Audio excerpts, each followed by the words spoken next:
Enemy की शुरुआत में हमें एलन के बारे में बताया जाता है, जो दिखने में बहुत ही अगली, डिस्टर्बिंग, बेकार और एकदम अकेला टीचर होता है। लेकिन असल सच ये होता है कि एलन इस दुनिया का सबसे पावरफुल मेज होता है। फिर भी किसी वजह से मैजिक एकेडमी उसे एक्सेप्ट करने से मना कर देती है। अब सवाल ये उठता है कि आखिर ऐसा क्या हुआ। यहाँ हम एलन को देखते हैं, जो एक यंग लड़का होता है, जो पहली नजर में सिंपल और बेचारा सा लगता है, लेकिन असल में वो इतना ज्यादा पावरफुल मेज होता है कि उसकी मैजिकल पावर को इमेजिन करना भी मुश्किल होता है। जिस टाउन में एलन रहता है, वहाँ का सिस्टम काफी अलग होता है। वहाँ पैदा होने वाला हर इंसान किसी न किसी तरह की मैजिक एबिलिटी के साथ पैदा होता है, और जो लोग मैजिक के बिना पैदा होते हैं उन्हें बिल्कुल भी इज्जत नहीं दी जाती, यहाँ तक कि कोई उनकी तरफ देखता तक नहीं। इस दुनिया में एक मैजिक एकेडमी होती है जो उन सभी को एक्सेप्ट करती है जिनके पास मैजिक होती है। वहाँ जाकर स्टूडेंट मैजिक के रूल, कानून और ऐसी कई और चीजें सीखते हैं जो उनकी पावर को और स्ट्रॉन्ग बनाती है। जो लोग वहाँ बेस्ट परफॉर्म करते हैं उन्हें नेशन में हाई रैंकिंग पोजीशंस मिलती है, और कुछ लोग तो आगे जाकर किंग तक बन जाते हैं। अब बात करें एलन की, जैसे मैंने पहले बताया था, वो मैजिक यूज करने में खासकर स्किल्ड होता है, लेकिन दुर्भाग्य से उसके एग्जाम के दौरान एक छोटी सी गलती हो जाती है, और वही छोटी सी गलती उसकी फेलियर का रीजन बन जाती है। उसके बाद एलन अपने उस प्रोफेसर से अपना रिजल्ट लेता है जिसने काफी टाइम तक उसकी एजुकेशन की निगरानी की होती है, और क्योंकि एलन एग्जाम फेल कर चुका होता है, इसलिए प्रोफेसर की एकेडमी में उसके लिए कोई जगह नहीं होती। आखिरकार एलन को मजबूरन अपनी फैमिली के पास वापस जाना पड़ता है, लेकिन एलन बहुत ही गरीब होता है और उसने अपनी सारी उम्मीदें एकेडमी के एग्जाम पर लगा रखी होती है ताकि वो कोई हाई पोजीशन हासिल कर सके और पैसे कमाकर अपनी फैमिली के पास ले जा सके। पर अब उसके पास ना पैसे होते हैं और ना ही कोई ऑप्शन। तब एलन प्रोफेसर से कहता है, प्लीज सर मेरे लिए कोई जॉब ढूंढ दीजिए, मैं अपने घर खाली हाथ वापस नहीं जा सकता। ये सुनने के बाद प्रोफेसर उसे कहता है, ठीक है, मेरे पास तुम्हारे लिए एक बहुत अच्छी जॉब है, लेकिन ये परमानेंट नहीं होगी। मैं तुम्हें अपने एक दोस्त के पास भेजूंगा जहाँ तुम्हें उसकी बेटी को मैजिक सिखानी होगी। प्रोफेसर आगे बताता है कि तुम्हें वहाँ ज्यादा टाइम तक रुकना नहीं पड़ेगा और इस ड्यूरेशन में तुम काफी अच्छा पैसा कमा लोगे जो तुम अपनी फैमिली के पास ले जा सकते हो। ये सुनते ही एलन तुरंत हाँ कर देता है। उसके बाद प्रोफेसर अपने दोस्त से कांटेक्ट करता है और सारी डिटेल्स फिक्स कर देता है। फिर प्रोफेसर एलन से कहता है, तुम डूके हॉवर्ड के पास जाओगे, तुम्हें ये भी पता होना चाहिए कि ये आदमी और उसका पूरा फैमिली मैजिक में बहुत ज्यादा एक्सपर्ट है, लेकिन दुर्भाग्य से उसकी बेटी टीना अपनी मैजिक यूज नहीं कर पाती। उसका सिर्फ एक ही सपना है कि वो एकेडमी में एंटर करे, और जैसे कि तुम जानते हो एकेडमी कमजोर लोगों को एक्सेप्ट नहीं करती, इसलिए तुम्हारा काम है उसे मैजिक सिखाना। इस पर एलन फुल कॉन्फिडेंस के साथ जवाब देता है, मिशन कंप्लीट समझिए मास्टर। उसके बाद वो ट्रेन का टिकट लेता है जो प्रोफेसर ने उसके लिए खरीदा होता है और अपनी जर्नी स्टार्ट कर देता है। ट्रेन में बैठकर एलन अपनी प्यारी लीडिया को मैसेज भेजता है जो इस वक्त वो एकेडमी में पढ़ रही होती है। वो उसे अपने साथ हुआ सब कुछ बताता है और वादा करता है कि जैसे ही डूके हॉवर्ड की बेटी का काम खत्म होगा वो तुरंत उससे मिलने आएगा। जैसे ही एलन ट्रेन से उतरता है उसे डूके का पर्सनल सर्वेंट मिलता है जिसका नाम ग्रैहम होता है। ग्रैहम एलन का इंट्रोडक्शन एक छोटी सी मेड से करवाता है जिसका नाम एली होता है, जो आगे एलन के साथ रहने वाली होती है। उसके बाद वो सब कैरेज में बैठकर आगे के सफर पर निकल जाते हैं, और पूरी जर्नी के दौरान एलन लगातार एली को ध्यान से ऑब्जर्व करता रहता है। जैसे ही वो लोग अपनी डेस्टिनेशन पर पहुंचते हैं, एलन एली से कहता है, प्लीज कैरेज से नीचे उतरिए प्रिंसेस। ये सुनते ही एली थोड़ी हैरान हो जाती है। तब एलन आगे कहता है, हाँ, शौक होने की जरूरत नहीं है, मैं जानता हूँ कि तुम मैड एली नहीं बल्कि प्रिंसेस टीना हो। तुम जो कपड़े पहने हो वो किसी सर्वेंट के नहीं लगते, और मुझे ये भी पता है कि तुम खुद मुझे रिसीव करना चाहती थी ताकि तुम मेरी पर्सनैलिटी और कैरेक्टर को समझ सको। अब मेरी लेडी, तुमने मुझे देख लिया है। इतना कहने के बाद वो सब प्लेस के अंदर चले जाते हैं जहाँ पर रियल मेड सामने आती है। जैसे मैंने पहले बताया था, ये लड़की ग्रैहम की ग्रैंड डॉटर होती है जो हेड सर्वेंट है। वो एक काफी शाय और नर्वस लड़की होती है, और अगर उससे जरा सी भी गलती हो जाए तो वो लगभग 1 घंटे तक माफी मांगती रहती है। आखिरकार एलन की मुलाकात डूके हॉवर्ड से होती है जो उसका एक मिस्टीरियस स्माइल के साथ वेलकम करता है। फिर डूके एलन से सीधा सवाल पूछता है, क्या तुम्हें सच में पता है कि तुम्हें यहाँ किस वजह से बुलाया गया है? इस पर एलन फुल कॉन्फिडेंस के साथ जवाब देता है, बिल्कुल, मैं यहाँ आपकी बेटी टीना को मैजिक सिखाने और एकेडमी के लिए प्रिपेयर करने आया हूँ। तभी यहाँ पर एक बड़ा ट्विस्ट आता है। डूके कहता है, लगता है जिस प्रोफेसर ने तुम्हें जहाँ भेजा वो मेरे असली अटेंशन को समझ नहीं पाए। मैं तुम्हें यहाँ इसलिए लाया हूँ ताकि तुम मेरी बेटी को एकेडमी में जाने से रोको। ये सुनते ही एलन बिल्कुल शॉक हो जाता है। तब डूके अपनी बात को एक्सप्लेन करते हुए कहता है, मेरी 2 बेटियां हैं। मेरी बड़ी बेटी स्टीला पहले मैजिक में काफी वीक थी, लेकिन अपनी मेहनत और हार्डवर्क के दम पर उसने एकेडमी में एंट्री कर ली और आज वो एकेडमी की स्टूडेंट काउंसिल की प्रेसिडेंट है। डूके आगे थोड़ी टेंशन भरी आवाज में कहते हैं, उसके पास स्ट्रेंथ होने के बावजूद भी वो अभी तक हमारे मशहूर फैमिली खानदान की असली पावर तक नहीं पहुंची है। फिर डूके अपनी छोटी बेटी टीना के बारे में बात करते हैं। मेरी छोटी बेटी टीना बिल्कुल भी मैजिक यूज नहीं कर पाती। अगर वो इस साल में एकेडमी चले गई तो वहाँ उसे सिर्फ दबाया और बुली किया जाएगा। एक पिता होने के नाते मैं अपनी बेटी को ऐसी सिचुएशन में नहीं देख सकता, इसलिए मैं चाहता हूँ कि तुम उसे एकेडमी जाने के आइडिया से पूरी तरह हटा दो। जब वो लोग कॉरिडोर से गुजर रहे होते हैं तब एलन टीना को प्लांट्स की केयर करते हुए देखता है और उसे पता चलता है कि टीना इस काम में काफी अच्छी है। तब एलन डूके के सामने एक नया प्रपोजल रख देता है। अगर मैं टीना को सच में मैजिक मास्टर बना दूं तो अगर ऐसा हो गया तो एकेडमी में कोई भी इंसान उसे नुकसान पहुंचाने की हिम्मत नहीं करेगा। ये सुनने के बाद डूके थोड़ा सोचता है और एक कंडीशन के साथ मान जाता है। अगर तुम ये कर पाए तो मुझे कोई ऑब्जेक्शन नहीं होगा, तुम अपना काम कल से शुरू कर सकते हो। उसी शाम सब लोग डिनर टेबल पर इकट्ठा होते हैं, जहाँ एलन की पहचान टीना की क्लोज मेड एली से होती है। टीना और एली के बीच एक गहरा बॉन्ड होता है, बिल्कुल बहनों जैसा, क्योंकि दोनों ने ही अपने पेरेंट्स खो दिए थे। टीना ने अपनी माँ को खोया था, जबकि एली ने अपने दोनों पेरेंट्स को।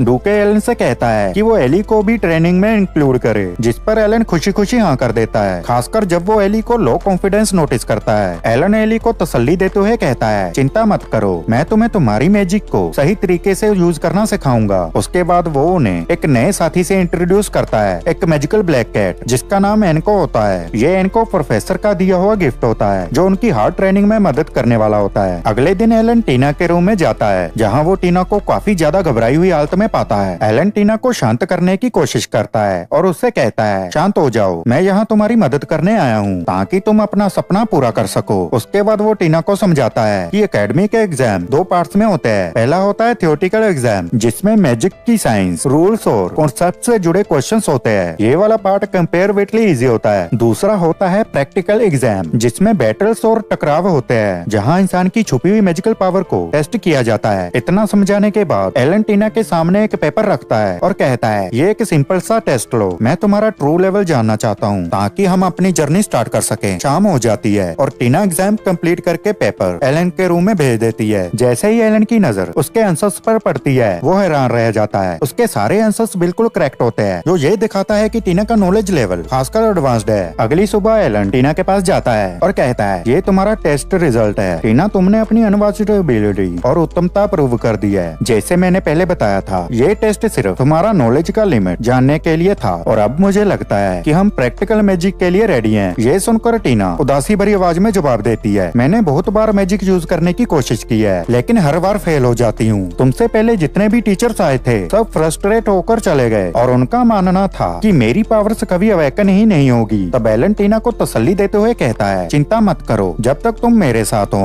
और जब तक एकेडमी में जाने का तुम्हारा इरादा जिंदा है, तुम जरूर एकेडमी में एंटर करोगी।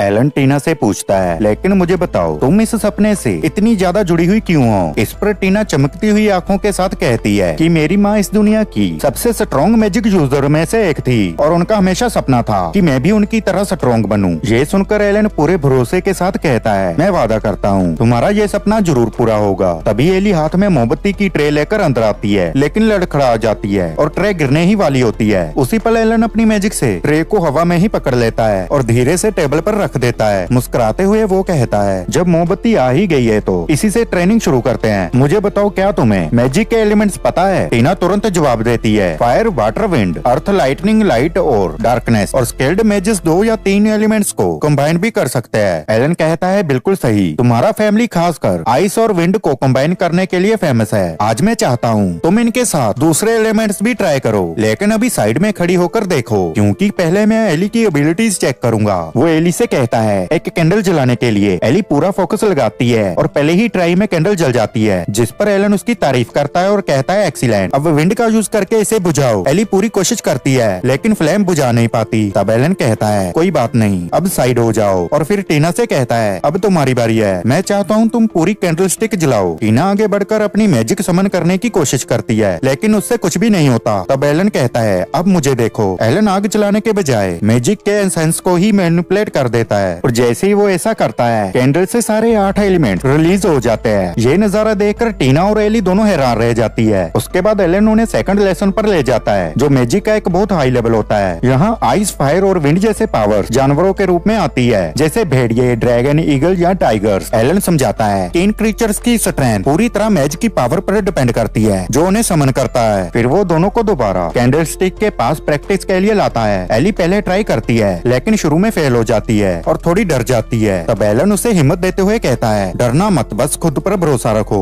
एलन की बात सुनकर एली अपना हौसला जोड़ती है और अचानक एक एहसास के साथ कैंडल से फायर की जगह वाटर रिलीज कर देती है। इस तरह एली इस मुश्किल टेस्ट को पास कर लेती है, क्योंकि एक ट्रू मैज वही होता है जो मैजिक का यूज करके चीजों की नेचुरल नेचर को भी तोड़ दे। एली के सक्सेसफुल होने के बाद टीना की बारी आती है, लेकिन हमेशा की तरह वो अपनी मैजिक समन नहीं कर पाती। एलन उस पर प्रेशर नहीं डालना चाहता, इसलिए वो शांत आवाज में कहता है, ठीक है, आज के लिए यही रुकते हैं, कल दोबारा कंटिन्यू करेंगे। इसके बाद एलन उन दोनों को वहीं छोड़कर प्लेस के अंदर मौजूद एशियंट बुक्स के कोरल लेक की तरफ चला जाता है। यह जगह काफी ज्यादा सुनसान होती है क्योंकि यहाँ रखी किताबें बहुत ज्यादा पुरानी होती है और यहाँ कोई ज्यादा आता जाता नहीं। एलन यहाँ नॉलेज की तलाश में आया होता है। वो ऐसी एशियंट मैजिकल साइंस ढूंढ रहा होता है जो टीना और एली की एबिलिटीज को डेवलप करने में मदद कर सके। किताबों के पेजेस पलटते हुए अचानक उसकी नजर एक अजीब सी बुक पर पड़ती है जो बाकी सभी किताबों से बिल्कुल अलग होती है और जिसमें बेहद कीमती नॉलेज लिखी होती है। एलन अभी उस बुक को पढ़ना शुरू ही करने वाला होता है कि तभी उसे दरवाजा खुलने की आवाज सुनाई देती है। तुरंत ही वो अपना लैंप बुझा देता है और खुद को छुपा लेता है। कोरल लेक के अंदर टीना एंटर करती है और उसके साथ हेडमेड एली होती है। जब दोनों वहाँ कुछ ढूंढ रही होती है तब टीना दिल से कहती है, ये नए टीचर का पढ़ाने का तरीका सबसे अलग है। अंदर से मुझे लगता है कि यही एक ऐसा इंसान है जो मेरी मैजिक को बाहर ला सकता है और ये मुझे कभी अकेला नहीं छोड़ेगा जैसे पहले के टीचर्स ने छोड़ दिया था। इतना कहने के बाद टीना सोने के लिए वहाँ से चली जाती है और रूम में सिर्फ एली रह जाती है। तभी अचानक एली एक भरोसे भरी आवाज में कहती है, अब तुम बाहर आ सकते हो एलन, टीना जा चुकी है। ये सुनकर एलन हैरान रह जाता है कि एली ने उसकी प्रेजेंस को कैसे महसूस कर लिया। वो अपनी हेडिंग से बाहर आता है और एली के सामने खड़ा हो जाता है। एली गंभीर लहजे में एलन से कहती है, मुझे तुमसे एक रिक्वेस्ट करनी है, कभी भी टीना को छोड़ना मत। वो एक बहुत ही अच्छी और सपने देखने वाली लड़की है, लेकिन पहले के टीचर्स ने उसे कभी सही मौका नहीं दिया। मैं चाहती हूँ कि तुम अंत तक उसके साथ बने रहो। एलन जवाब देता है, मैं बिना किसी सवाल के ऐसा ही करूँगा, लेकिन मेरी भी एक रिक्वेस्ट है। मुझे पता है कि एली आपकी ग्रैंड डॉटर है और ग्रैहम की भी, और उसके पेरेंट्स के गुजर जाने के बाद आप दोनों ने ही उसकी परवरिश की है, लेकिन आप उस पर कुछ ज्यादा ही सख्ती करती हो। एलन आगे कहता है कि मुझे आपके प्यार पर भरोसा है, लेकिन आपका तरीका उसका कॉन्फिडेंस तोड़ देता है। अगर आप उस पर भरोसा करोगी तो आप खुद उसके अंदर आने वाले चेंजेस को देखकर हैरान रह जाएंगी। एली थोड़ी हिचकिचाहट के साथ इस बात पर मान जाती है और इस तरह दोनों के बीच खामोशी में एक पैक्ट हो जाता है। अगली सुबह एलन जल्दी उठकर एली को उसके कामों में मदद करता है। फिर दोनों साथ में टीना के पास जाते हैं, लेकिन वहाँ टीना जलन से भरी हुई होती है। धीरे धीरे टीना के दिल में एलन के लिए फीलिंग्स आ चुकी होती है और आयरनी यह होती है कि एली भी चुपके चुपके वही फीलिंग्स रखने लगती है। एलन बीच में आकर इस बचकानी तकरार को खत्म करता है और फिर तीनों एक बार दोबारा कैंडल स्टिक के सामने खड़े होते हैं, लेकिन इस बार अजीब तरीके से दोनों लड़कियां मैजिक यूज करने में फेल हो जाती है। तब एलन अपनी स्किल दिखाता है और मैजिक की मदद से बिना किसी चीज के 2 छोटे बिल्ली के बच्चे बना देता है। वो समझाता है कि ये ट्रेनिंग का आरंभिक रूप है जिसमें अनरियल एनिमल्स की कॉपीज क्रिएट करना सिखाया जाता है। फिर वो कहता है, कल हम लेसन कंटिन्यू करेंगे। एक ही दिन में ज्यादा स्किल्स सीखने से इम्प्रूवमेंट की बजाय तुम्हारा लेवल कमजोर भी हो सकता है। जैसे ही एलन वहाँ से जाने लगता है तभी एक सर्वेंट उसे उसकी लव्ड वन लीडिया का लेटर देता है। उस लेटर में लीडिया एकेडमी में अपने एडवेंचर्स के बारे में लिखती है और बताती है कि वो आइलैंड की वापस आने को कितना मिस कर रही है। लेटर पढ़कर एलन के चेहरे पर मुस्कान आ जाती है और उसके पूरे दिन की थकान थोड़ी कम हो जाती है। अगले दिन फिर से सब लोग कैंडल स्टिक के टेस्ट के लिए वापस आते हैं। इस बार एली हमेशा की तरह सक्सेसफुल होती है, लेकिन टीना एक बार फिर फेल हो जाती है। इस बार लेकिन एलन को कुछ अलग महसूस होता है। वो नोटिस करता है कि टीना के हाथ से हल्की हल्की मैजिक की ट्रेसेस निकल रही थी। ये देखकर एलन उस रात फिर से पूरा लेखा में जाता है और उस रहस्यमय बुक को दोबारा खोलता है। बुक के अंदर भरी हुई नॉलेज देखकर एलन और भी ज्यादा हैरान हो जाता है, लेकिन जैसे ही उसकी नजर एक पेज के बीच पन्ने के एक अजीब और अनजान स्मॉबल पर पड़ती है, उसकी कंफ्यूजन और बढ़ जाती है। एलन खुद से कहता है, ये बुक एक गहरा राज है, लेकिन मैं इसमें से वो सब कुछ हासिल करूंगा जो इन दोनों लड़कियों की पावर को डेवलप करने में मेरी मदद कर सके।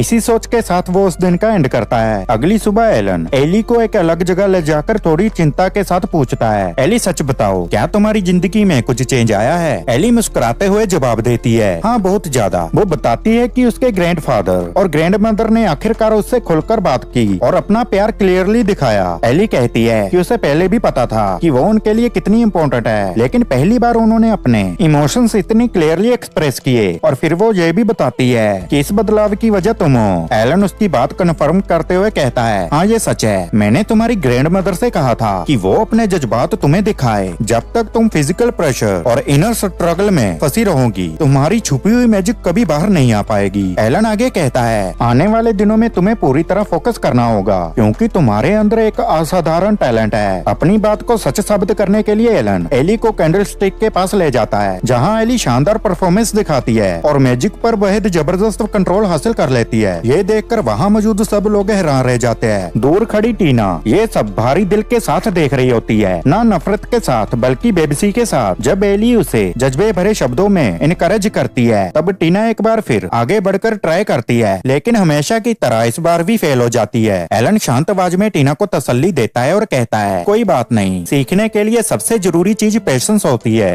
एलन शांत रहकर कहता है, बाद में हम एक अलग टाइप की मैजिक ट्राई करेंगे। इसके बाद एलन टीना के फादर डूके हवर्ड से मिलने जाता है ताकि उसकी कंडीशन पर बात कर सके। डूके का टोन काफी सख्त और उचित होता है। वो कहते हैं, मुझे अपनी बेटी का अकेडमी जाने का सपना समझ आता है, लेकिन उसके करंट लेवल पर वो वहाँ टिक भी नहीं पाएगी, एक दिन भी नहीं। मैं तुम्हें कुछ और दिन देता हूँ, अगर तुम उसकी हालत बदल सके तो ठीक है, वरना वो कभी अकेडमी में कदम भी नहीं रखेगी। ये सुनकर एलन का दिल टीना के लिए भारी हो जाता है। जब वो वापस आता है तो देखता है कि टीना अकेली ही लगातार ट्राई कर रही होती है, बिल्कुल निराशा में डूबी हुई। एलन दूर खड़े होकर सोचता है, आखिर वो कौन सी रुकावट है जो इतनी डिटर्मिनेशन के बावजूद उसकी मैजिक को फ्लो नहीं होने दे रही। अगली सुबह जल्दी एलन देखता है कि टीना ट्रेनिंग यार्ड में थकान के मारे सोई हुई है। वो उसे धीरे से जगाता है और कहता है, ये बुक जो मैं पकड़े हुए हूँ इसमें बहुत कीमती नॉलेज है, इसी पर मैं तुम्हारी ट्रेनिंग के लिए डिपेंड कर रहा हूँ। लेकिन अचानक टीना गुस्से में फट पड़ती है और रोते हुए चिल्लाने लगती है, बस करो ये बुक्स, मैं इन सब फेल्ड अटेम्प्ट से थक चुकी हूँ। अब मुझे पूरा यकीन हो गया है कि मैं एक फेलियर हूँ, मैं कभी मैजिक मास्टर नहीं कर पाऊंगी। मेरी सबसे करीबी दोस्त भी मुझसे बहुत आगे निकल चुकी है, फिर मैं ही क्यों अकेली हूँ जो कुछ नहीं कर पाती।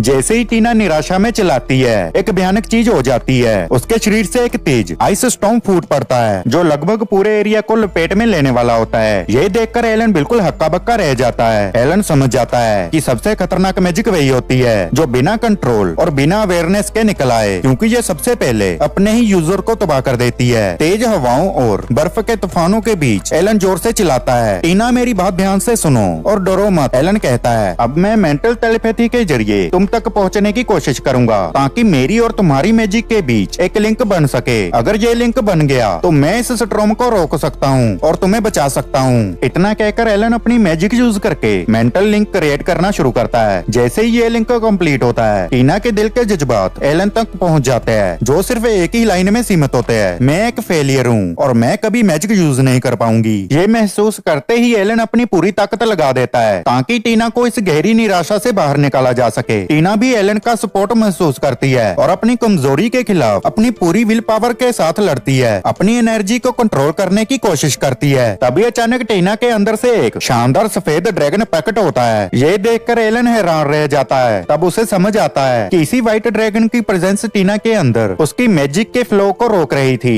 जैसे ही ड्रैगन बाहर आता है, आइस स्टॉर्म धीरे धीरे शांत हो जाता है और पूरे एरिया में खामोशी छा जाती है। टीना खुशी से भर जाती है क्योंकि एलन ने उसकी जान बचाई होती है और क्योंकि अब वो अपने मैजिक पर कंट्रोल हासिल कर चुकी होती है। लेकिन एलन अब भी आसमान में उड़ते उस व्हाइट ड्रैगन को हैरानी से देखता रह जाता है। तभी ड्रैगन एलन से कहता है, आखिरकार तुमने इस लड़की के दिल की चाबी ढूंढ ली है, अब तुम ही वो हो जो इसे अपनी पूरी मैजिक अनलेज करने देगा। इतना कहकर ड्रैगन गायब हो जाता है। एलन तुरंत टीना से पूछता है, क्या तुमने वो सुना जो उसने कहा? टीना पूरे यकीन के साथ मना कर देती है। ये जानकर एलन और भी ज्यादा हैरान हो जाता है क्योंकि ड्रैगन की आवाज सिर्फ उसने ही सुनी होती है। तभी अचानक एलन बेहोश होकर गिर पड़ता है क्योंकि उसने बहुत ज्यादा एनर्जी यूज कर ली होती है। जब उसे होश आता है तब वो टीना को अपने पास बैठा हुआ पाता है। एलन उससे कहता है, सबसे पहले तुम्हारी मैजिक अवेकन होने पर बधाई हो, और दूसरी बात, मैं तुम्हें एक सीक्रेट सौंप रहा हूँ जो तुम किसी को नहीं बताओगी। मैंने तुम्हारे और अपने बीच एक लिंक बनाया था और इसी लिंक ने तुम्हें एक्स्ट्रा पावर दी और तुम्हारी मदद की। एलन कहता है कि मैंने ये पावर आज तक किसी को भी नहीं दी सिवाय अपनी बहन कैरन और सबसे प्यारी लीडिया के, और ये दोनों ही उसी एकेडमी में है जिसमें तुम एंटर करना चाहती हो। लेकिन वो टीना को वार्न करता है कि इस पावर का यूज बिना सोचे समझे मत करना, क्योंकि ये ताकत सिर्फ समझदारी और जरूरत पड़ने पर ही यूज की जानी चाहिए। उसी शाम एलन दोबारा उस मिस्टीरियस बुक को पढ़ने लगता है और उसके और भी सीक्रेट्स निकलते हैं। अगले दिन वो लोग कैंडलस्टिक के पास फिर से ट्रेनिंग शुरू करते हैं, जहाँ टीना अपनी मैजिक रिलीज करने में कामयाब हो जाती है, लेकिन कंट्रोल कम होने की वजह से उसकी आइस मैजिक लाइब्रेरी की छत तोड़ देती है। एलन टूटे हुए सीलिंग को देखकर आइस ड्रैगन को याद करता है और टीना से कहता है कि तुम्हारे पास डेडली पावर है, लेकिन इसे टमे करना होगा। ये सुनकर टीना खुशी के आंसुओं के साथ एलन को गले लगा लेती है। बाद में एलन मिस्टर वाल्टर को मिशन सक्सेस का मैसेज भेजता है। वाल्टर जब मैसेज पढ़ रहा होता है तभी उसका स्टूडेंट गिल, जो एलन का क्लोज फ्रेंड है, अंदर आता है और अपने दोस्त की सक्सेस जानकर बहुत खुश हो जाता है। इधर एलन फिर से बुक के अंदर बने अजीब चिन्ह को देखता है और सोचता है कि इतनी ब्रिलियंट चीज बनाने वाला इंसान कौन हो सकता है, और इसी मिस्ट्री को सॉल्व करने का फैसला करता है। अगले दिन दोनों लड़कियों की प्रोग्रेस देखकर एलन सीरियस ट्रेनिंग शुरू करता है। सबसे पहले वो एली को हेडमेड शेली के सामने खड़ा करता है, जो उस पर लगातार मैजिकल अटैक्स करती है, लेकिन एली सब अटैक्स को स्किलफुली डॉज करके उनका जवाब देती है और टेस्ट क्लियर कर लेती है। इसके बाद टीना अपनी पावर को मास्टर करने के टेस्ट के लिए आगे बढ़ती है। पूरा दिन हार्ड ट्रेनिंग करने के बाद एलन ग्रैहम से मिलता है और उस बुक को और उसके चिन्ह के बारे में पूछता है, साथ ही उसके ओनर की आइडेंटिटी जानने की कोशिश करता है, लेकिन ग्रैहम जवाब देने से मना कर देता है। एलन हार नहीं मानता और अपने दिमाग में 3 चीजों को जोड़ता है। टीना के अंदर से निकला ड्रैगन, उस ड्रैगन के थ्रू आई आवाज और बुक के अंदर बना चिन्ह। उसी वक्त एलन को एक बड़ा सा झटका लगता है, क्योंकि उसे आखिरकार उस बुक के असली ओनर की पहचान हो जाती है। इसके बाद एलन टीना के फादर डूके हवर्ड के पास जाता है और उन्हें बताता है कि उनकी बेटी की मैजिक एबिलिटीज में कितनी ज्यादा ग्रोथ हो चुकी है, लेकिन डूके हवर्ड अभी भी अपने फैसले पर अड़े रहते हैं और टीना को एकेडमी भेजने से मना कर देते हैं, क्योंकि उन्हें अपनी बेटी की सेफ्टी की चिंता होती है। वो एलन से कहते हैं कि अब तुम्हारा काम खत्म हो चुका है, इसलिए तुम यहाँ से जा सकते हो। तभी एलन एक चौंकाने वाला सच सामने रखता है और डूके हवर्ड को बताता है कि उसे प्लेस के पूरा लेखा में एक ऐसी बुक मिली है जिसमें रेयर मैजिकल नॉलेज लिखी हुई है, और जब उसने उस बुक पर रिसर्च की तो उसे पता चला कि वो बुक किसी और की नहीं बल्कि रोजा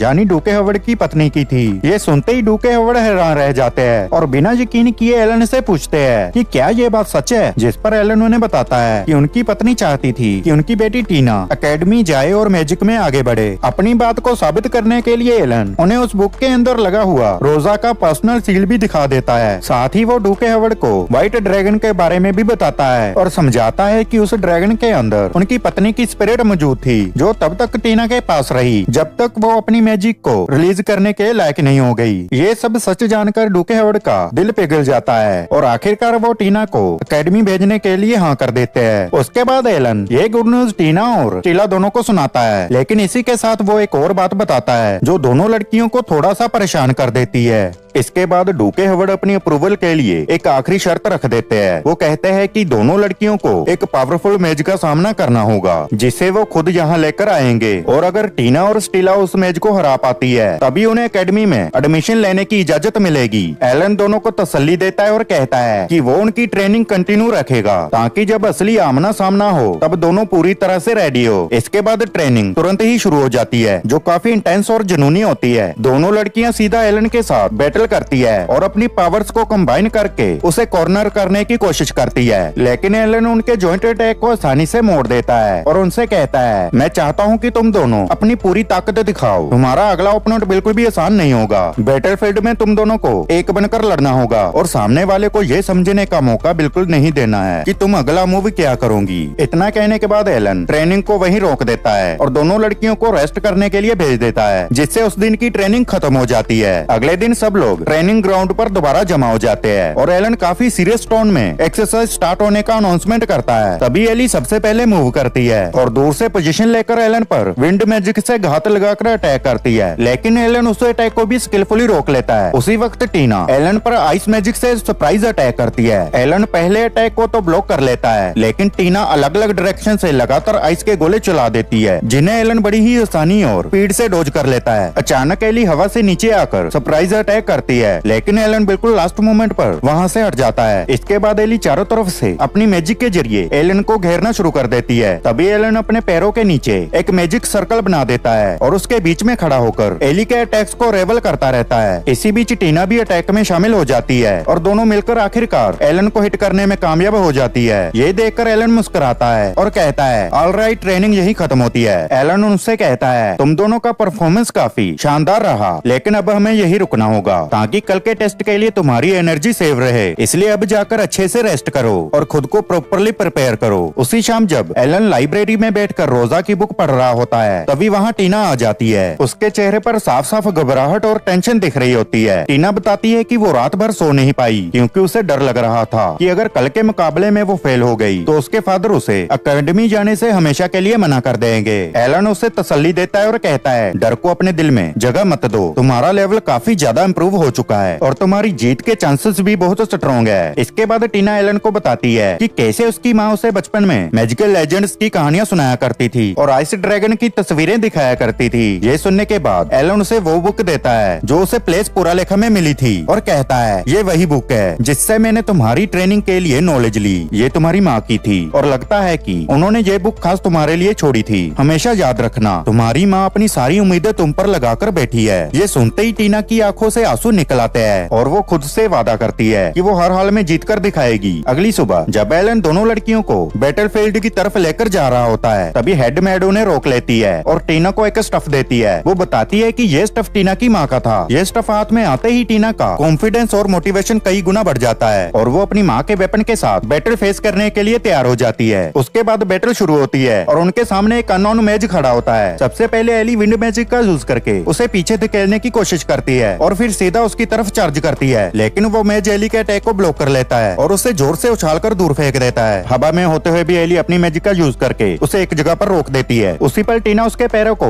आइस मैजिक से जमीन पर फ्रीज कर देती है और उसे पूरी तरह से वाइंड करने की कोशिश करती है, लेकिन वो मैज अपनी ताकत से खुद को आजाद कर लेता है और सीधा आसमान में ऊपर उठ जाता है। वो टीना पर अटैक करने की कोशिश करता है, लेकिन एली टाइम पर उसे बचा लेती है। इसके बाद एली उसे एक मैजिकल ट्रैप में फंसाने की कोशिश करती है, लेकिन वो मैज पहले ही उस मूव को समझ जाता है और उसे अवॉइड कर लेता है। आखिरकार दोनों लड़कियां उसे आगे और पीछे से घेर लेती है और एक साथ अटैक करती है। वो मैज उनके अटैक्स को रोक लेता है और तभी अपनी असली ताकत दिखाते हुए एक जबरदस्त मैजिकल एक्सप्लोजन छोड़ देता है, जिससे सबको उसकी रियल पावर का अंदाजा हो जाता है। तभी वो अननोन मैज आइस मैजिक का यूज करना शुरू कर देता है और यही देखकर एलन को जबरदस्त झटका लगता है। पहला झटका उस आइस मैजिक की भयानक ताकत होती है जिसका प्रेशर एलन तक को महसूस होने लगता है, और दूसरा सबसे बड़ा झटका तब लगता है जब एलन को समझ आता है कि ये अननोन मैज और कोई नहीं बल्कि खुद किंग हॉवर्ड है, जिन्होंने बिना किसी को बताए अपनी बेटी को खुद टेस्ट करने का फैसला किया था ताकि वो अपनी पूरी ताकत के साथ उनका सामना करे। जैसे जैसे आइस मैजिक और ज्यादा तेज होती जाती है, एली और टीना दोनों थोड़ी कंफ्यूज होने लगती है। तभी एलन जोर से चिल्लाता है और उनका हौसला बढ़ाता है, गिव अप मत करो, तुम दोनों इस मुकाबले के बिल्कुल बराबर हो। इसी बीच किंग हॉवर्ड एक बहुत बड़ी आइस अटैक तैयार कर लेते हैं जो एक निर्णायक स्ट्राइक होने वाली होती है, लेकिन उसी वक्त दोनों लड़कियां कमाल की कोऑर्डिनेशन दिखाती है और अपनी मैजिक को कंबाइन करके उस आइस के बड़े ब्लॉक को उन तक पहुंचने से पहले ही ब्लास्ट कर देती है, जो एक लेजेंडरी पावर डिस्प्ले बन जाता है। लेकिन किंग हॉवर्ड यहीं पर नहीं रुकते, वो अपना मैजिकल प्रेशर और ज्यादा बढ़ा देते हैं और एक खतरनाक मैजिकल बीस्ट स्नोवॉल्फ को समन कर देते हैं। इसके बाद सिचुएशन और भी ज्यादा इम्पॉसिबल लगने लगती है क्योंकि दो जंग लड़कियों का इतनी खतरनाक मैजिक के खिलाफ टिक पाना लगभग नामुमकिन था। फिर भी एली और टीना अपना फोकस बनाए रखती है और एकदम परफेक्ट टाइमिंग के साथ एक ऐसा जॉइंट अटैक करती है जो सिर्फ ट्रू प्रोफेशनल्स ही कर सकते हैं। लेकिन इतना सब होने के बाद भी स्नोवॉल्फ अभी तक खड़ा रहता है और उन पर लगातार अटैक करता रहता है। तभी एलन फिर से जोर से चिल्लाता है, तुम दोनों ये कर सकती हो,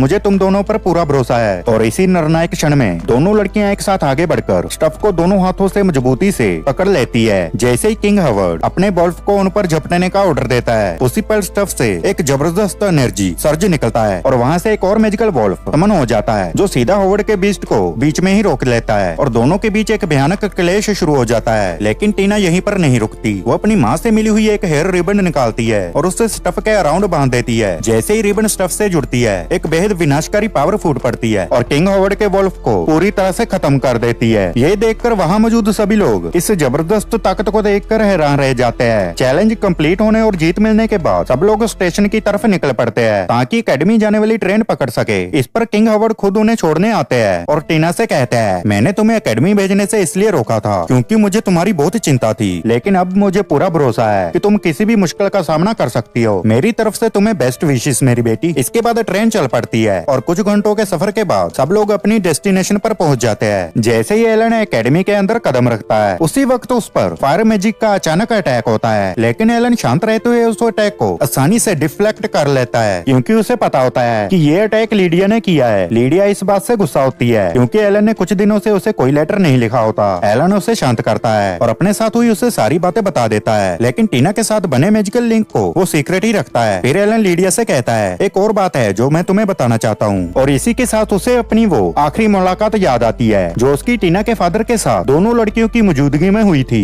तब किंग हवर्ड ने एलन से कहा था, मुझे तुम्हारी एग्जामिनेशंस में फेलियर की असली वजह पता है। तुम प्रिंस ग्रेड का सामना कर रहे थे और तुम उसे पीछे छोड़ने के बहुत करीब पहुंच चुके थे। वो झूठ बोलता है कि तुमने एग्जाम से पहले उसे ग्रीट नहीं किया था, और क्योंकि सामने प्रिंस ग्रेड था इसलिए कोई भी उसकी बात का विरोध करने की हिम्मत नहीं कर पाया। इसी वजह से तुम्हें फेल कर दिया गया। ये बात याद करके एलन के दिल में कड़वाहट भर जाती है और तब वो एक ऐसा राज बताता है जो उसने आज तक किसी को भी नहीं बताया था। एलन कहता है, मैं एक ऑर्फन हूँ जिन्होंने मुझे पाला पोसा। वो वुल्फ क्लैन की 2 औरतें थी। ये क्लैन मैजिक में बहुत ज्यादा माहिर है और अपनी ताकत के लिए खासकर भेड़ियों की पावर पर डिपेंड करती है। और तुम्हारी जानकारी के लिए बता दूं, लीडिया भी इसी क्लैन से बिलोंग करती है। ये सुनकर किंग हवर्ड की आंखों में गहरी भावना आ जाती है और वो एलन से कहते हैं, अब से तुम खुद को ऑर्फन मत समझना, आज से हम तुम्हारी फैमिली है मेरे बेटे। एलन उनका दिल से शुक्रिया अदा करता है। इसी के साथ सबको ये भी पता चल जाता है कि एलन का यहाँ का मिशन अब पूरा हो चुका है और अब उसका यहाँ से जाने का वक्त आ गया है। लेकिन थोड़ी देर बाद ही वो प्रोफेसर आ जाते हैं जिनकी वजह से एलन को ये पोजीशन मिली थी। वो एलन को एक नया ऑफर देते हैं और कहते हैं कि वो डूके हवर्ड के अंडर काम कंटिन्यू करे, जिसमें वो टीना और एली को टीच करेगा। एलन अपने मेंटोर की रिक्वेस्ट को मना नहीं कर पाता और इसी ऑफर को एक्सेप्ट कर लेता है। इसके बाद एलन लीडिया से कहता है, अकेडमी आने से पहले मेरे साथ जो भी हुआ वो सब मैंने तुम्हें बता दिया और इसी वजह से मैं यहाँ रुक रहा हूँ। अब मैं थोड़ा रेस्ट करने जा रहा हूँ। अगले दिन टीना और एली एकेडमी का यूनिफॉर्म पहनकर अपनी पहली क्लास के लिए रेडी हो जाती है। एलन उन्हें तसल्ली देता है और कहता है कि वो हमेशा उनके साथ खड़ा रहेगा। इसके बाद दोनों लड़कियां अपनी क्लास ज्वाइन करने के लिए निकल जाती है। जैसे ही वो जाती है तभी कैरन जो एलन की बहन है वहाँ आ जाती है और उसके साथ होती है लेडी लीजा जो लीडिया की माँ है और एलन को अपने बेटे की तरह प्यार करती है। एलन उन दोनों के साथ स्टूडेंट असेंबली स्क्वायर की तरफ जाता है जहाँ नए स्टूडेंट्स के लिए एक वेलकमिंग सेरेमनी हो रही होती है और सीनियर स्टूडेंट स्पीचेस दे रहे होते हैं। सबसे पहले कैरन स्टेज पर आकर बोलना शुरू करती है।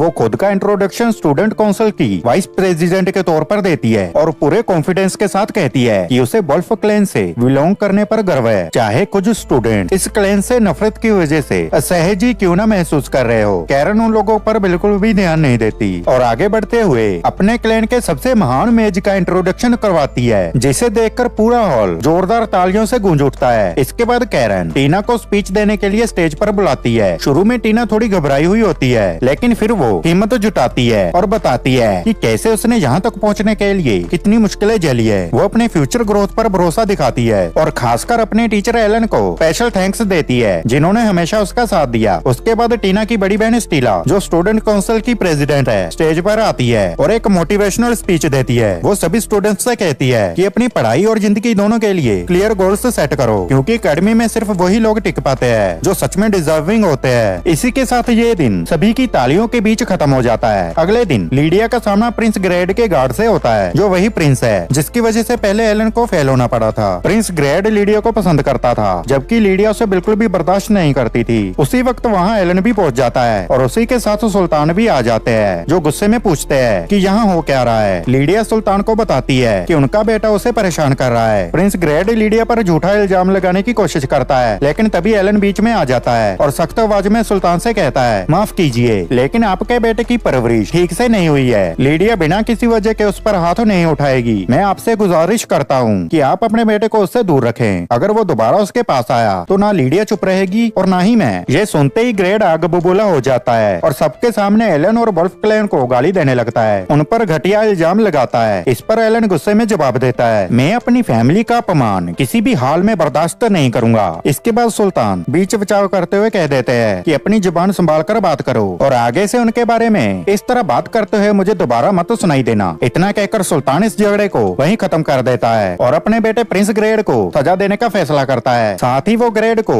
लीडिया से दूर रहने की सख्त वार्निंग देता है। यहीं से ग्रेड के दिल में एलन और लीडिया के लिए गहरी नफरत पैदा हो जाती है और वो मन ही मन उन दोनों से बदला लेने की कसम खा लेता है। जब एलन लीडिया को वहाँ से ले जा रहा होता है तब लीडिया अचानक उसे रोककर कहती है, मैं तुम्हें कई बार कह चुकी हूँ, मैं सुल्तान की बेटी हूँ और तुम एक आम इंसान हो। ये बात हमारी शादी के भी कभी रुकावट नहीं बन सकती। मैं तुमसे प्यार करती हूँ, तुम्हारे बिना रह नहीं सकती। मैं तुम्हारे साथ कहीं भी जाने और कहीं भी तुमसे शादी करने के लिए तैयार हूँ। लीडिया के जज्बात सुनकर एलन बिल्कुल शॉक हो जाता है। उससे समझ नहीं आता कि वो क्या कहे और जैसे ही वो कुछ बोलने ही वाला होता है तभी टीना, एली और उनकी नई दोस्त लियोन कैरिज में बैठकर एकेडमी की तरफ आते हुए वहाँ पहुँच जाती है। लीडिया को एलन के साथ देखकर टीना, एली और लियोन के दिल में जलन की आग जल उठती है और जहाँ तक कि लीडिया खुद भी उन तीनों को देखकर जेलस महसूस करने लगती है, सिर्फ एलन की वजह से। इसके बाद एलन एकेडमी में वापस आ जाता है। यहाँ वो अपनी बहन कैरन के साथ खड़ा बात कर रहा होता है। तभी वहाँ स्टीला भी आ जाती है और जैसे ही उसकी नजर एलन पर पड़ती है वो भी उसे देखकर काफी इम्प्रेस हो जाती है। इसी दौरान कैरन एलन को एक लेटर देती है जो एकेडमी के डायरेक्टर ने भेजा होता है। उस लेटर में डायरेक्टर लिखता है कि वो एलन और प्रिंस ग्रेड के बीच हुई घटना के बारे में सब जानता है। डायरेक्टर बताता है कि प्रिंस ग्रेड को उसके पिता के महल में हाउस अरेस्ट में रखा गया है, लेकिन फिर भी वो अभी भी एक खतरनाक इंसान है जिसे हल्की नजर से लेना बिल्कुल भी ठीक नहीं होगा। साथ ही डायरेक्टर ये भी कहता है कि एकेडमी की सिक्योरिटी और भी ज्यादा बढ़ा दी गई है, लेकिन फिर भी एलन और लीडिया को हर वक्त बहुत ज्यादा सावधान रहना होगा क्योंकि आने वाले टाइम में खतरा अभी पूरी तरह से टला नहीं है। इस मैसेज को पढ़ने के बाद एलन थोड़ा सा चिंतित हो जाता है, लेकिन वो ये बात अपने मन में ही रखने का फैसला करता है और इसके बारे में अपनी बहन कैरन को कुछ भी नहीं बताता। थोड़ी देर बाद स्टीला एलन के पास आकर उसका लेक्चर शेड्यूल देती है और दोनों के बीच छोटी सी बातचीत होती है। इसी दौरान एलन का ध्यान स्टीला के बालों में लगे गहने पर जाता है जो बिल्कुल टीना के गहने जैसा होता है। जब एलन इसके बारे में पूछता है तो स्टीला बताती है कि उन दोनों की परवरिश एक जैसे संस्करण के साथ हुई है और पढ़ाई की वजह से अलग होने के बावजूद उनका बॉन्ड हमेशा बहुत स्ट्रॉन्ग रहा है। साथ ही वो ये भी कन्फर्म करती है कि उन दोनों को अपनी माँ के काफी गुण विरासत में मिले हैं। ये सुनने के बाद एलन को एहसास होता है कि स्टीला भी काफी अद्भुत योग्यताएं रखती है जो टीना से बिल्कुल भी कम नहीं है। फिर एलन स्टीला से कहता है, हम बाद में इस बात को कंटिन्यू करेंगे, अब लेक्चर का टाइम हो गया है। इतना कहने के बाद सारे स्टूडेंट लेक्चर हॉल में एंटर करते हैं और एलन अपना लेसन एक्सप्लेन करना शुरू करता है। वो सबसे पहले स्टूडेंट लियोन को कहता है कि वो अपनी कोई एक स्पेल क्लास के सामने प्रदर्शन करे। उसके बाद एलन एक्सप्लेन करता है कि हर मेज के पास अपनी एक यूनिक एबिलिटी होती है और अगर कोई मेज अपनी स्ट्रेंथ पर फोकस करे तो वही उसकी मैजिकल पावर को सबसे ज्यादा डेवलप करने का रास्ता होता है। फिर एलन टीना को अपनी स्किल दिखाने के लिए कहता है, लेकिन जैसे ही टीना मैजिक यूज करने लगती है वो थोड़ी नर्वस हो जाती है और अपनी मैजिक पर कंट्रोल खो नियरली देती है। तभी एलन बीच में एंटर करता है और टीना को शांत करते हुए उसकी मैजिक एनर्जी को कंट्रोल में ले आता है। इसके बाद एलन आगे समझाता है कि फायर और वाटर जैसे एलिमेंट्स को कैसे कंबाइन किया जाता है और ये प्रमुख करता है कि एक स्किल्ड मैज वही होता है जो एलिमेंटल फ्यूजन की आर्ट को मास्टर कर लेता है। वो सभी स्टूडेंट्स को इनकरेज करता है कि इस स्किल्ड पर लगातार प्रैक्टिस करे, साथ ही मैजिकल जानवरों को मैनिफेस्ट करने की ट्रेनिंग पर भी फोकस करे। लेक्चर खत्म होने के बाद एलन, एली, टीना और लियोन के साथ घर वापस आता है जहाँ वो उन तीनों को एक एडिशनल लेसन देता है ताकि उनकी एबिलिटीज और ज्यादा स्ट्रॉन्ग हो सके। अगले दिन एलन उन सबको रिवॉर्ड देने का फैसला करता है और उन्हें रिलैक्स करवाने के लिए हॉट स्प्रिंग ले जाने का प्लान बनाता है। इस ट्रिप में एलन का दोस्त गिल भी उनके साथ होता है। जब वो लोग लीडिया के फादर के होटल पर पहुंचते हैं तो वहाँ स्टाफ उन्हें बताता है कि किसी इमरजेंसी प्रॉब्लम की वजह से हॉट स्प्रिंग फिलहाल बंद है और उन्हें अपने अपने रूम्स में वेट करने के लिए कहा जाता है। ये सुनते ही सब लोग काफी डिसअपॉइंटेड हो जाते हैं क्योंकि वो लोग यहाँ रिलैक्स करने के लिए आए थे। इसी दौरान लीडिया की दोस्त फेलिसिया भी वहाँ आ जाती है और उन सब के साथ ज्वाइन कर लेती है। टाइम पास होते होते लड़कियां बोर होने लगती है। तब एलन और गिल रिसेप्शन पर जाकर प्रॉब्लम के बारे में पूछते हैं और साथ ही ये भी कहते हैं कि अगर पॉसिबल हो तो वो इस प्रॉब्लम को सॉल्व करने में मदद कर सकते हैं। तब क्लर्क एक चौंकाने वाली सच्चाई बताता है। वो कहता है कि ये प्रॉब्लम किसी टेक्निकल फॉल्ट की वजह से नहीं है बल्कि हॉट स्प्रिंग्स के पानी को गर्म रखने वाले मंत्रमुग्ध पत्थर मिस्टीरियसली गायब हो चुका है। ये सुनने के बाद एलन और उसके साथी समझ जाते हैं कि वो स्टोन खुद से गायब नहीं हो सकता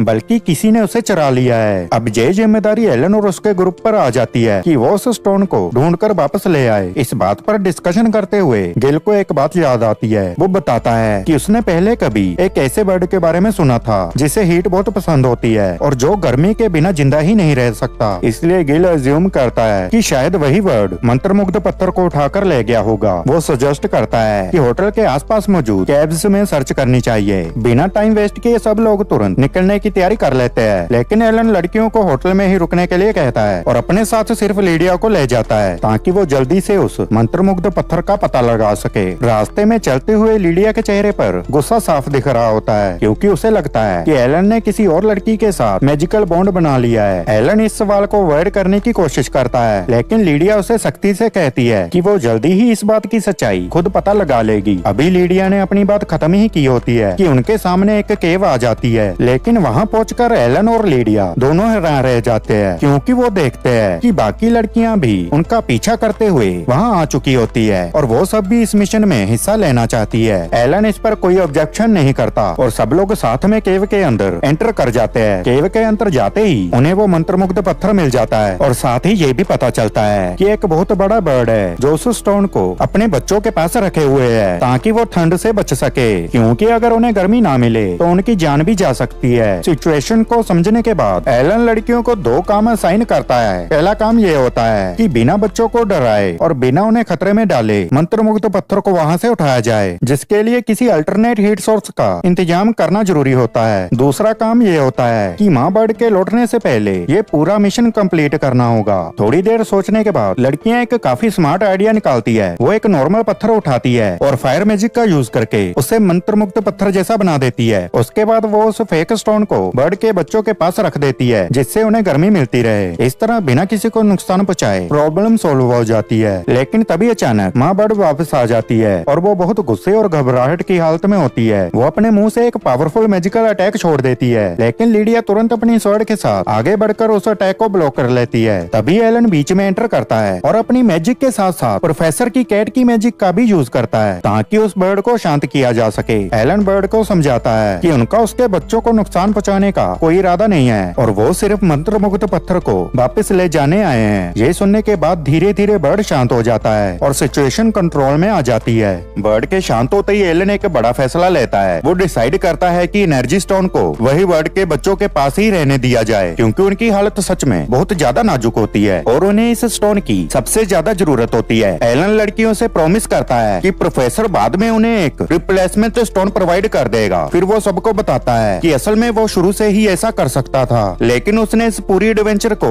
उनके लिए एक टेस्ट बनाना चाहा। एलन कहता है कि इस मिशन के थ्रू वो उनकी सोच, टीम वर्क और डिसीजन मेकिंग एबिलिटी चेक करना चाहता था और वो सब इस टेस्ट में पूरी तरह से पास हो चुकी है। इसके बाद सब लोग वापस होटल लौट आते हैं, जहाँ वो मिलकर काफी अच्छा टाइम स्पेंड करते हैं और हॉट स्प्रिंग्स का भी मजा लेते हैं। लेकिन उसी शाम कुछ ऐसा हो जाता है जिसकी किसी ने भी कल्पना नहीं की होती। दूसरी तरफ प्रिंस ग्रेड किसी तरह एक चेस्ट तक पहुंच जाता है जिसमें लेजेंडरी रॉयल डैगर रखा होता है। ये डैगर अपने यूजर को इनविजिबल पावर देता है, लेकिन सिर्फ तब जब उसे चलाने वाले के पास काफी इंटेलिजेंस और कंट्रोल हो। अगर ऐसा ना हो तो कोई भी अनुभवी मैच उस डैगर के होल्डर को आसानी से हरा सकता है। ग्रेड एक पल का भी टाइम वेस्ट नहीं करता और सीधा टीना और उसकी दोस्तों के पास पहुंच जाता है। वो एलन और लीडिया से बदला लेने के इरादे से उन सबको बैटल के लिए चैलेंज करता है। साथ ही ग्रेड लियोन पर भी इल्जाम लगाता है और कहता है कि उसी ने लीडिया को भड़काकर उसे शादी के लिए मना करवाया। ग्रेड की ये बातें सुनते ही टीना, एली और लियोन के दिल में गुस्सा भड़क उठता है और वो बिना डरे उसका सामना करने के लिए तैयार हो जाती है। इसके बाद सब लोग बैटलफील्ड की तरफ निकल पड़ते हैं। वहाँ पहुंचकर ग्रेड के साथ आए 2 गार्ड्स हैरान रह जाते हैं, क्योंकि वो देखते हैं कि प्रिंस ग्रेड इतनी छोटी लड़कियों से लड़ना चाहता है। लेकिन तभी ग्रेड अपनी असली शक्ल दिखा देता है। वो रॉयल डैगर का यूज करके अपने ही गार्ड्स को धोखे से मार देता है और ये देखकर सबको समझ आ जाता है कि ग्रेड अब पूरी तरह बदले और पागलपन के रास्ते पर चल चुका है। लड़कियां उसके इस क्रूर काम को देखकर शॉक हो जाती है और इस बात से भी कि उसने रॉयल फैमिली का सबसे पावरफुल मैजिकल डैगर चुरा लिया था। अटैक करने से पहले ही टीना अपनी आइस मैजिक से उसे वहीं फ्रीज कर देती है, लेकिन वो आसानी से आइस तोड़ देता है, जिससे ये क्लियर हो जाता है कि अब एक बहुत ही डेंजरस फाइट शुरू होने वाली है। तभी वहाँ एलन आ जाता है और ग्रेड को रोककर कहता है, तुम आखिरकार कब तक ऐसा करते रहोगे? अपनी पावर का घमंड छोटी लड़कियों पर दिखाना बंद करो और किसी अपने बराबर वाले का सामना करो। लड़कियां एलन को कहती है कि वो इस फाइट को उन पर छोड़ दे और यहाँ से चले जाए, लेकिन जैसे ही एलन उनकी तरफ मुड़ता है, ग्रेड चालाकी से उस पर पीछे से अटैक करने की कोशिश करता है। एलन तुरंत उस अटैक से बच जाता है और काउंटर अटैक करते हुए सभी एलिमेंट्स की मैजिक का यूज करता है और आखिर में ग्रेड को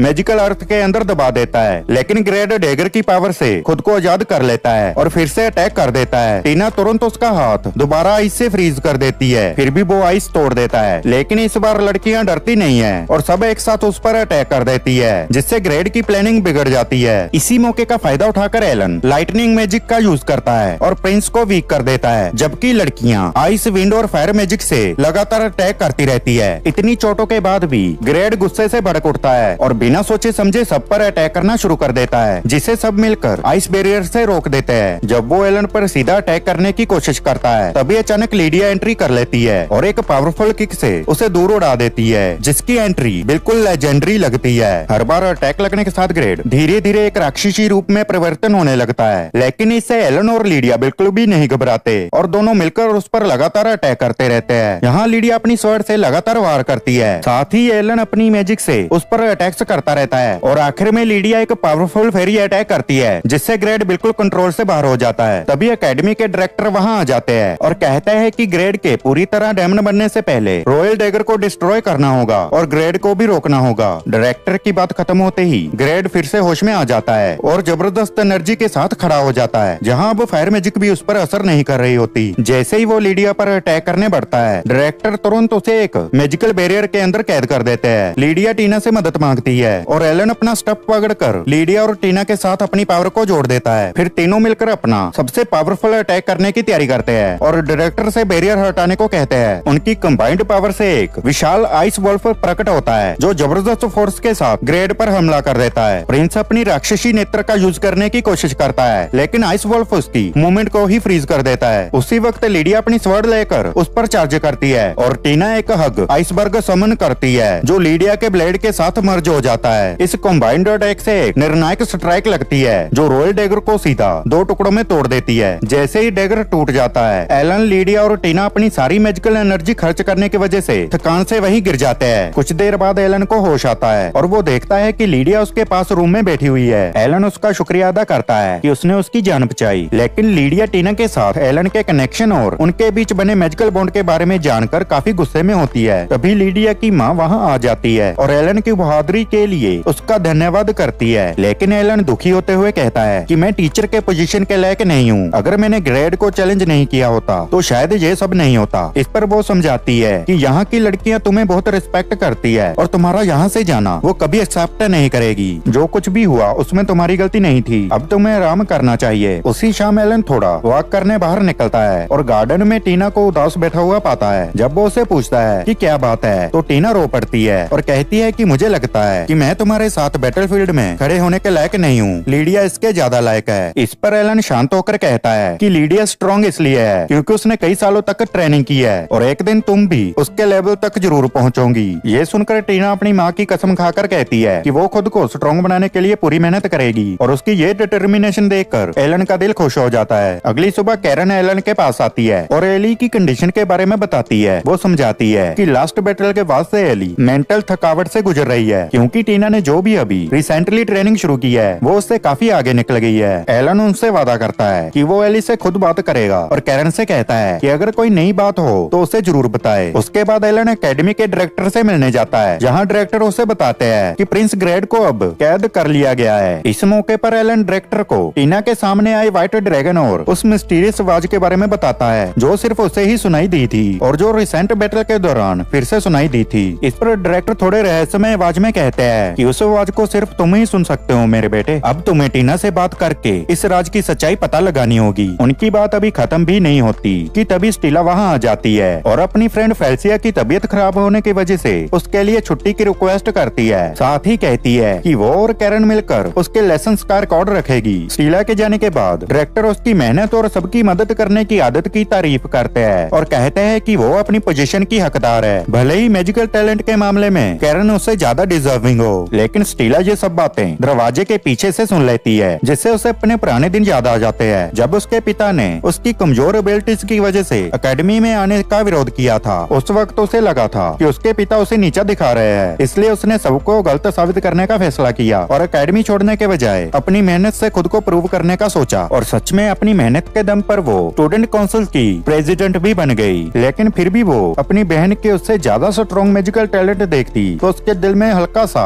दर्द जरूर होता था। फिर भी वो इन सब सोच को साइड में रख कर अपनी दोस्त फेलिसिया से मिलने चले जाती है, जहाँ सब स्टूडेंट उसके आसपास जमा हुए होते हैं। स्टूडेंट्स के जाने के बाद स्टीला भी वहाँ से निकलती है और कैरन उसके साथ होती है। कैरन उसकी परेशानी को महसूस करते हुए उसे अपने रूम में आने का इनवाइट करती है, लेकिन स्टीला अकेला रहना पसंद करती है। जैसे ही वो अपने रूम में जाती है, वो अपने अंदर की परेशानियों के सामने हार मान लेती है और उसे अपने सामने खुद का एक छोटा सा रूप नजर आता है, जो उसे डांटते हुए कहता है कि तुम कमजोर हो और अपने साथियों जैसी बिल्कुल नहीं हो। वो आवाज उसे याद दिलाती है कि ग्रेड की बैटल के दौरान तुम पीछे हट गई थी, जबकि तुम्हारी बहन टीना बिना डरे आगे बढ़कर लड़ने चली गई थी और तुम हमेशा उससे कम ही रहोगी। इन कड़वी सच्चाइयों का टीला के दिल पर गहरा असर पड़ता है और वो सबसे दूर होकर खुद को अपने रूम में बंद कर लेती है। दूसरी तरफ एलन अपने दोस्त गिल के साथ चल रहा होता है और उससे अपने टीचिंग मेथड्स को और बेटर बनाने की इच्छा के बारे में बातें कर रहा होता है। गिल उसे चेतावनी देते हुए कहता है कि तुम्हारे प्लान्स काफी अच्छे हैं, लेकिन संभल कर रहना, क्योंकि यहाँ कुछ लोग वोल्फ क्लैन की वजह से तुम्हें दुश्मनी की नजर से देख रहे हैं। इस पर एलन भरोसे के साथ कहता है कि मैं सब कुछ क्रिएटर पर छोड़ता हूँ मेरे दोस्त। चलते हुए उसकी नजर स्टीला पर पड़ती है, जो अकेली जा रही होती है और उसके चेहरे पर साफ उदासी दिख रही होती है। बाद में एलन टीना से मिलने जाता है और उससे पूछता है कि क्या तुमने अपनी बहन में कोई बदलाव महसूस नहीं किया। टीना हैरानी से मना कर देती है। इसके बाद एलन कहता है कि अभी तुम्हारी बहन की बात छोड़ देते हैं और ये बताओ कि क्या तुमने कभी उस व्हाइट ड्रैगन की तरफ से कोई आवाज सुनी है, जो तुम्हारे अंदर से बैटल के दौरान या उससे पहले सामने आया था। टीना कहती है कि उसने ऐसी कोई आवाज नहीं सुनी। तब एलन उसे समझाता है कि वो आवाज काड़ी पक्षी की है, जिसे सिर्फ वही लोग सुन सकते हैं जिनके पास बहुत ज्यादा पावरफुल मैजिक होती है, और वो वादा करता है कि जब तक उसकी पूरी हिडन पावर जाग नहीं जाती, वो उसके साथ खड़ा रहेगा। इसके बाद एलन टीना, एली और लियोन को इकट्ठा करता है और उन्हें बताता है कि मैजिकल लिंकिंग की आर्ट सीखना जरूरी है, जिसका यूज उसने पिछली बैटल में लीडिया और टीना के साथ मिलकर किया था। तभी लीडिया भी वहाँ आ जाती है और एलन सबके सामने अपने और लीडिया के बीच मैजिकल लिंक का प्रदर्शन देता है, ताकि सब लड़कियां उसे प्रैक्टिकली समझ सके। उसके बाद वो सबको आराम करने के लिए भेज देता है। इसी दौरान स्टीला खुद को सख्त ट्रेनिंग में झोंक देती है, लेकिन फिर भी वो अपने डिजायर्ड लेवल तक नहीं पहुंच पाती। अपने रूम में लौटकर वो अपनी माँ की यादों को याद करके खुद को संभालती है और उसकी आत्मा से कसम खाती है कि वो अब और भी ज्यादा मेहनत करेगी। अगले दिन लड़कियां ट्रेनिंग के लिए चली जाती है, लेकिन फेलिसिया नहीं जाती, क्योंकि वो काफी भारी परेशानियों में घिरी होती है। जब सब उसे इसकी वजह पूछते हैं, तो वो बताती है कि पढ़ाई में ज्यादा ध्यान देने की वजह से उसने अपनी फैमिली की ट्रेडिंग कंपनी को इग्नोर कर दिया। इसी वजह से वो एक बड़ी कॉरपोरेशन के जरूरी समझौते पर साइन करने में लेट हो गई और उस कंपनी ने कॉन्ट्रैक्ट वापस ले लिया। कैरन ये बात अपने भाई एलन को बताती है और तभी फेलिसिया भी कंपनी की रिपोर्ट्स लेकर उसके पास पहुंच जाती है। रिपोर्ट्स देखने के बाद एलन कहता है, कंपनी की कंडीशन हाल ही में काफी खराब हुई है, लेकिन तुम टेंशन मत लो, मैं इस प्रॉब्लम को सॉल्व करने की कोशिश करूंगा। इसके बाद लड़कियां उसे उनके साथ डिनर करने का इनवाइट देती है और वो मान जाता है, लेकिन उसे फिर से स्टीला की अब्सेंस नोटिस होती है। सब उससे कहते हैं कि स्टीला बिजी है, लेकिन अंदर ही अंदर एलन को उसकी चिंता होती रहती है। बाद में एलन फेलिसिया और उसके फादर से मिलता है और प्रोफेशनल तरीके से कहता है, मैं एकेडमी के टीचर के रूप में तुम्हारी मदद नहीं कर सकता, क्योंकि रूल्स इसकी इजाजत नहीं देते, लेकिन मैं अपनी पर्सनल कैपेसिटी में तुम्हारी मदद करूंगा। अपने कनेक्शंस की मदद से एलन एक बड़ी कंपनी के साथ नया कॉन्ट्रैक्ट फिक्स कर देता है और उनके लिए सारे लीगल डॉक्यूमेंट्स भी प्रिपेयर कर देता है। यही देखकर सब बहुत खुश हो जाते हैं, क्योंकि ये एग्रीमेंट उनके बिजनेस को और बड़ा करेगा और उनके लिए नए अपॉर्चुनिटीज के दरवाजे खोल देगा। फेलिसिया जब गर्ल्स डॉर्मेटरी वापस जाती है, तो वो एलन के बारे में सोचती रहती है, क्योंकि धीरे धीरे एलन के लिए फीलिंग उसके दिल में भी जगह बना चुकी होती है। अगले दिन एलन लीडिया की माँ क्वीन लीजा से मिलता है और उनसे ये जानता है कि उन्होंने फेलिसिया और उसके परिवार के प्रोजेक्ट को सपोर्ट करने का फैसला कर लिया है। क्वीन लीजा बताती है कि फेलिसिया के पास एक नया इन्वेस्टमेंट आइडिया है, जिसे वो खुद अमल करेगी, जो असल में उसके लंबे समय से देखे गए सपनों को पूरा करेगा। जब फेलिसिया वहाँ पहुँचती है, तो खुशी से भर जाती है और एलन का दिल से शुक्रिया करती है कि उसने मुश्किल वक्त में उसका साथ दिया। इसके बाद फेलिसिया ये खुशखबरी अपनी दोस्त स्टीला और कैरन को बताने चली जाती है। कमरा खुशी से भर जाता है, लेकिन स्टीला के दिल में कड़वाहट भर जाती है, क्योंकि उसे लगता है कि उसके आसपास सब लोग अपनी जिंदगी में आगे बढ़ रहे हैं, सिर्फ वही पीछे रह गई है। ऐसा लग रहा होता है जैसे स्टीला ने अंदर ही अंदर कोई फैसला कर लिया हो। और वैसे ही अगले दिन करीना उठकर देखती है कि स्टीला अकेडमी से गायब हो चुकी है। स्टीला अकेडमी छोड़कर अपने परिवार के पुराने और सुनसान घर में चली जाती है। ज्यादा वक्त नहीं लगता और एलन उसे ढूंढ लेता है, क्योंकि होवर्ड के प्लेस का एक आदमी जो उसके साथ गया था एलन को वहाँ तक ले जाता है। एलन उससे पूछता है कि वो अकेडमी छोड़कर क्यों चली आई। तब स्टीला अपना दिल खोलकर दर्द भरी आवाज में कहती है, मैंने बहुत कोशिश की अपनी पूरी मैजिकल पावर हासिल करने की, लेकिन मैं कभी सक्सेसफुल नहीं हो पाई। सबसे ज्यादा दर्द इस बात का है कि मेरे सब दोस्त, हालांकि मेरी छोटी बहन भी मुझसे आगे बढ़ चुकी है और सब अपनी जिंदगी में सक्सेसफुल हो चुके हैं, जबकि मैं अकेली ही कमजोर और नाकाम रह गई हूँ। इस पर एलन उसे समझाता है और अपनी जिंदगी का एग्जाम्पल देता है। बताता है कि लीडिया के लिए उसका प्यार और शादी को लेकर संकोच भी इसी वजह से थी, क्योंकि लीडिया इतनी सक्सेसफुल हो चुकी है, जबकि उसे लगता था कि वो अभी भी वहीं का वहीं खड़ा है। वो स्टीला को समझाता है कि एक टेस्ट में गिर जाना जिंदगी का एंड नहीं होता, बल्कि कभी कभी वही किसी नए सक्सेस का रास्ता खोल देता है। इस पर एलन उससे कहता है, तरक्की की राह पर बढ़ने का सबसे जरूरी स्टेप यह है कि तुम खुद को दूसरों से कंपेयर करना बंद करो। चिंता मत करो,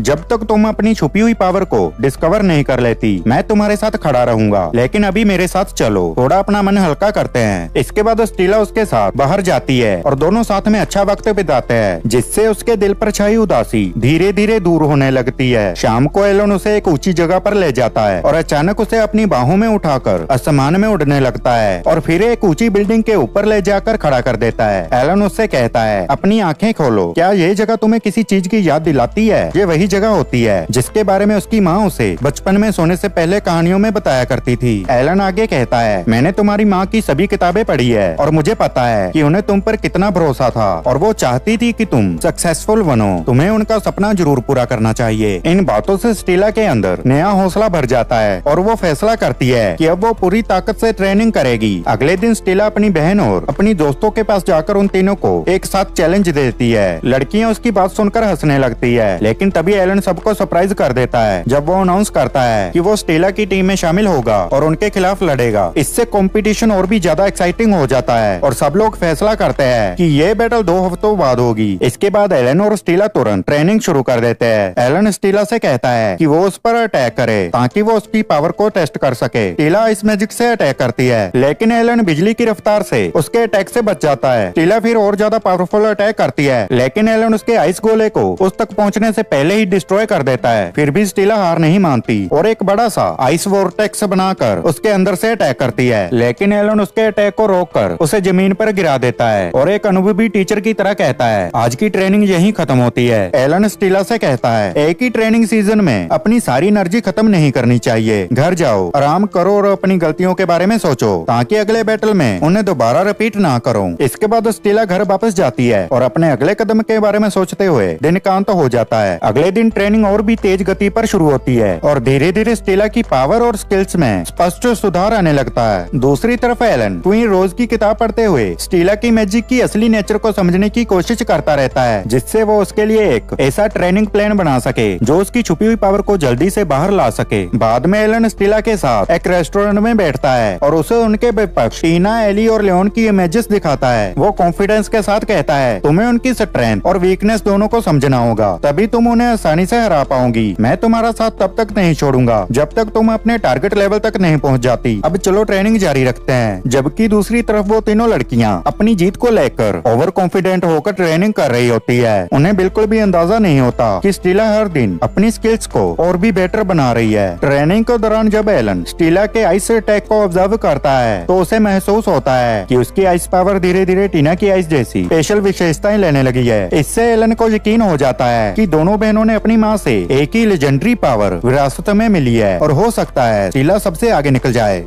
आखिरकार बैटल का दिन आ ही जाता है और सबकी सांसें थम जाती है। एलन व्हाइट मैजिक के कपड़ों में बैटल फील्ड पर आता है और लड़कियां भी सामना करने के लिए तैयार हो जाती है। बैटल की शुरुआत एली के तेज विंड मैजिक अटैक से होती है, जिसके बाद टीना अपनी आइस मैजिक से हमला करती है, लेकिन एलन मजबूती से खड़ा रहता है और उनके अटैक को रोक देता है। कैरन भी फाइट में शामिल हो जाती है, लेकिन एलन उसे रोक लेता है और साथ ही एली के विंड अटैक्स को आइस शील्ड की मदद से ब्लॉक कर देता है। इसके बाद स्टीला अपने आइस अटैक से शुरू करती है, जिसे एली विंड मैजिक से काउंटर करती है, लेकिन स्टीला पीछे नहीं हटती और अपनी बहन टीना के साथ एक जबरदस्त आइस ड्यूल शुरू हो जाता है, जहां दोनों ही एक दूसरे पर भारी नहीं पड़ पाती। तभी अचानक कैरन लाइटनिंग मैजिक से अटैक करते हुए चिल्लाती है, अब हार के लिए तैयार हो जाओ। लेकिन एलन तुरंत टीला को बचाने के लिए बीच में आ जाता है, जबकि एली और टीना अपने अटैक से जारी रखती है। टीला एक मजबूत आइस बैरियर के पीछे कवर ले लेती है और बैटल और भी ज्यादा इंटेंस हो जाती है, जहाँ सब बिना रुके अपनी पूरी एनर्जी लगा देते हैं। लेकिन असल में एलन और स्टीला अपनी असली पावर को अभी तक बचाकर रखे हुए होते हैं फाइनल मोमेंट के लिए। और जैसे ही एक मौका मिलता है, टीला अपनी जबरदस्त आइस पावर को एक ही बार में अनलेश कर देती है। एली तुरंत विंड मैजिक का यूज करके उस अटैक को रोकने की कोशिश करती है, लेकिन एलन बीच में आकर एली को साइड कर देता है और स्टीला के लिए रास्ता साफ कर देता है। वो धीरे से स्टीला के कान में कहता है, संभल कर, टीना अब अपना फाइनल अटैक करने वाली है और उसकी पावर को हल्के में नहीं लेना चाहिए। और वैसे ही टीना अपनी जबरदस्त पावर का यूज करते हुए एक बड़ा सा आइस वॉल पर समन कर लेती है, जिसे देखकर सब हैरान रह जाते हैं। तभी एलन स्टीला का हाथ पकड़ता है और दोनों अपनी पावर्स को एक साथ मिला देते हैं, जिससे उन दोनों से दो शक्तिशाली आइस बर्ड्स निकलते हैं और पल भर में टीना के आइस वॉल को तोड़ देते हैं। इसके बाद एलन स्टीला की तरफ देखकर कहता है, मैं तुम्हें उस पावर की चोटी तक ले आया हूँ जिसका तुमने सपना देखा था। अब आगे तुम्हें खुद पर भरोसा करना होगा। टीला उन दोनों आइस वर्ड की एनर्जी को अपनी स्वर्ड में समा लेती है और अपना फाइनल अटैक करने के लिए तैयार हो जाती है। दूसरी तरफ टीना, एली और लियोन अपनी पावर को एक साथ जोड़कर कैरन को सपोर्ट करती है और उसे काउंटर अटैक का मेन पॉइंट बना देती है। इसके बाद स्टीला और कैरन एक दूसरे की तरफ तेजी से बढ़ती है और दोनों के बीच जबरदस्त टक्कर होती है, लेकिन स्टीला अपनी छुपी हुई पावर को रिलीज कर देती है और कैरन को हराकर बैटल को अपने नाम कर लेती है। हारने वाली लड़कियों के दिल में दुख नहीं होता, बल्कि स्टीला की सक्सेस और उसके इतने पावरफुल बनने पर सबके दिल खुशी से भर जाते हैं और वहाँ मौजूद सभी लोगों की आंखों से खुशी के आंसू बहने लगते हैं। और इसी के साथ ये पार्ट यहीं पर खत्म होता है। आपको ये वीडियो कैसी लगी? अगर वीडियो अच्छी लगी तो चैनल को सब्सक्राइब करें। Thanks for watching.